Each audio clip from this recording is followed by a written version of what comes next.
Hello there. Come, sit down and rest your eyes. Let me share some knowledge from one gamer to another. And, if you stay through the end, I may leave you with some tips to help you on your journey. Roguelikes are the pinnacle of a solo gamer's skill, where no two runs are the same, and one mistake can cost you your whole run. 2024 was a great year for the genre, with the release of Hades 2 and Balatro as well as others. However, it's time to kick these roguelikes to the curb and look at one of the hidden gems that a lot of people missed out on. That game is Shogun Showdown. Whoa. Hold up. Want to get this out of the way now. In no way am I contracted or sponsored by the creators of this game. I made this video with the sole intention of sharing what I think is a gem of a game with others. Now, let's get back to the video. One of the first questions you might ask is what qualifies me to explain this game to you? Well, I've struggled through over 100 hours of runs with one goal in mind, completing Day 7, all the while attempting some of the many achievements that come with this game.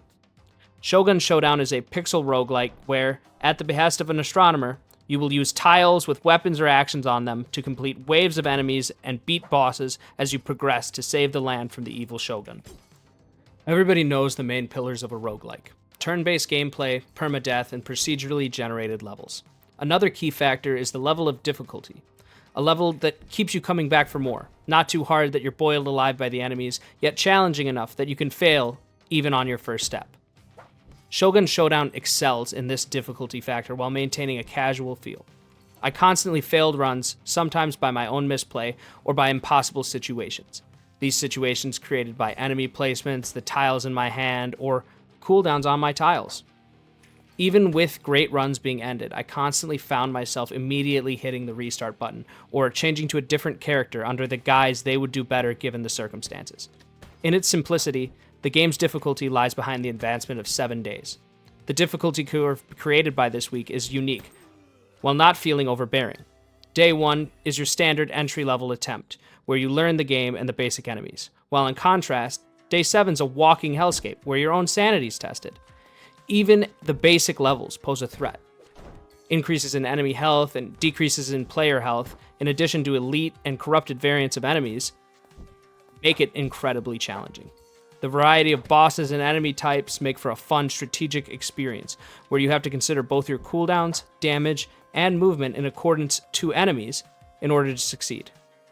Even with all this, the game's difficulty is uniquely intertwined with its progression.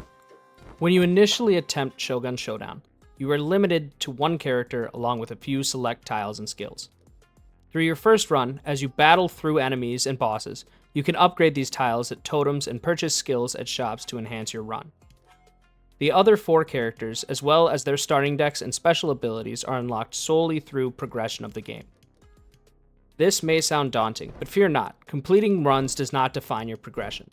With every defeated boss, you gain skulls, which you can then use in between runs to unlock skills and tiles to expand your arsenal. These unlocks can be simple, like the spear, allowing you to hit enemies a second space away, or complex, such as a skill that you can unlock that increases your damage if you remain in the center of the map, entirely changing your strategy. Upon completion of every fight, you are randomly given upgrade totems or access to additional tiles you have already unlocked, ensuring that your approach will be different during each run.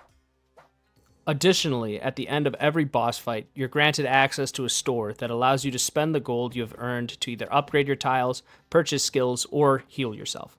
These stores are defined by the skills they peddle. Green is for dancer skills, dealing with the movement and special abilities. Yellow are combo-based skills linked with finishing multiple enemies in a turn. Red equates to warring, primarily focused on combat and strategy. And blue, which is for guarding, focusing on defense. Even with access to these, your basic equipment won't cut it, which is why upgrading your weapon at these shops versus buying skills becomes a point of contention. Even during the reprieve of a shop, you constantly have to consider the value of your decisions, weighing whether a skill is more valuable to the run than an upgrade.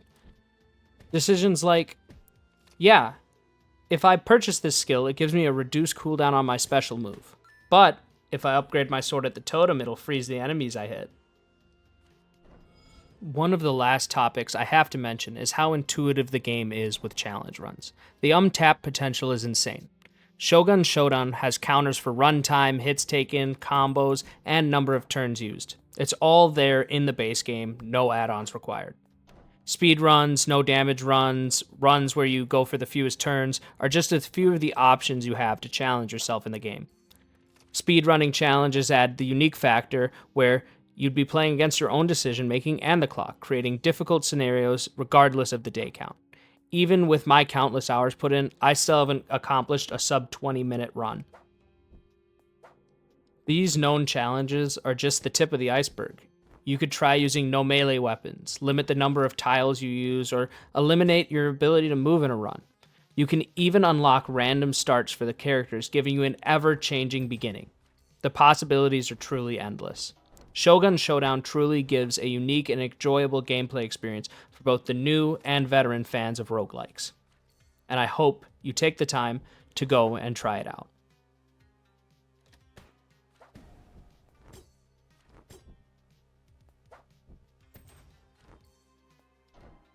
Hey, thanks for sticking around till the end. I don't want to spoil too much, so I'm just going to give you 5 tips to help you with your runs if you inevitably try the game. Tip 1. The shops pose a unique issue when playing through your runs, so I'm going to break them down into tiers that may help you. Tier 1 is S tier. The Dancer Shop and Combo Shop both fall into this tier due to the value they provide. The Dancer Shop skills are useful on every run, no matter your tile situation. They specifically deal with movement and special abilities which are core to gameplay.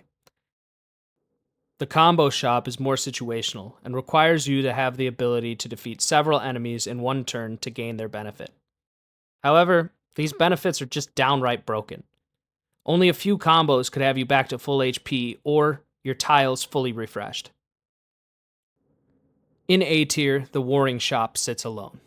Many of the upgrades are super helpful at adding damage.